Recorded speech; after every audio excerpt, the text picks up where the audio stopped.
Well, after a record Cyber Monday, executives from some of the largest online retailers, including Amazon and Overstock, on Capitol Hill today, urging Congress to prevent states from making them collect sales taxes on purchases online.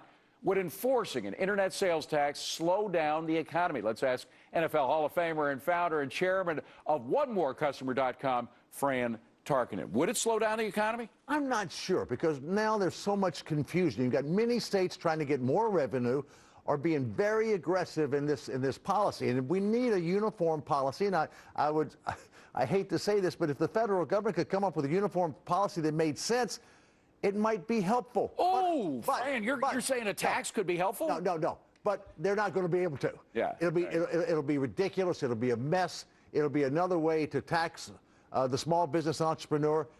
That's not good. Well, let's talk power and money. The way things are done, the way power plays are made inside the Beltway is with the use of lobbyists. Yes. Now, you have the consumers have lobbyists, not a lot of them, unfortunately, but they do have some. But then you have these retailers, and retailers have tons of lobbyists, and they desperately want an internet tax, particularly the bricks and mortars retailers. The online retailers, like Patrick Byrne from Overstock, don't. Who do you think wins in that battle?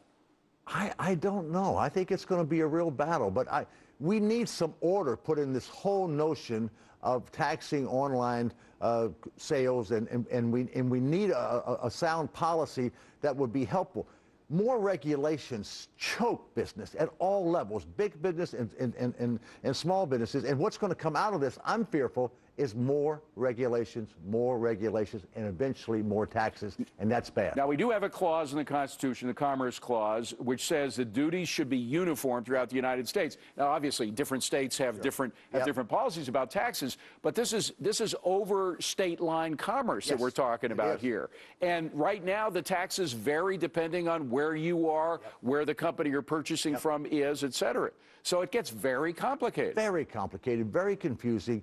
And again, because of the lack of revenue, the need of revenue for states, many states are getting very aggressive, and this is hurting commerce. This is not good. Well, another thing that would hurt commerce, though, at least internet commerce, and this is what Patrick Byrne is saying, what the Amazon people are saying, is that a lot of people shop online because it doesn't have taxes, or some of it doesn't have taxes on it. I do. Yeah. You look doubtful, but I tell you, that's one of the reasons I shop online. Not just for convenience. No.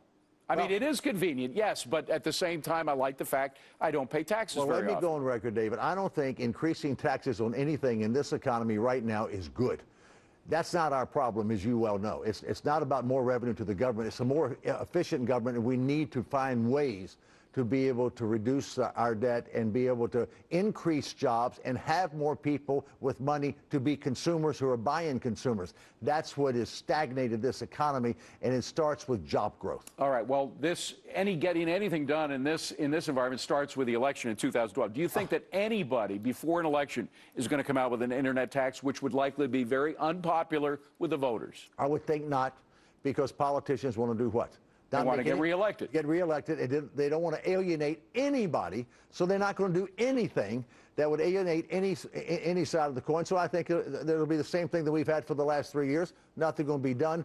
But we've got bigger issues that they need to attack, but of course, they're not attacking. Okay, finally, who has the bigger lobbying power inside the Beltway? The brick and mortar retailers who want an internet tax, or the internet retailers who don't want a tax? I think the brick and mortar right now. Because they've been at it for a much longer time. They've been at it a long time, and they're probably more skilled at it. Fran Tarkenton, what a pleasure to see you in person. Good to see you, Preston of Flesh with Fran Tarkenton. Good to see you. Thank you very much. Well, Congress goes back on its word on earmarks.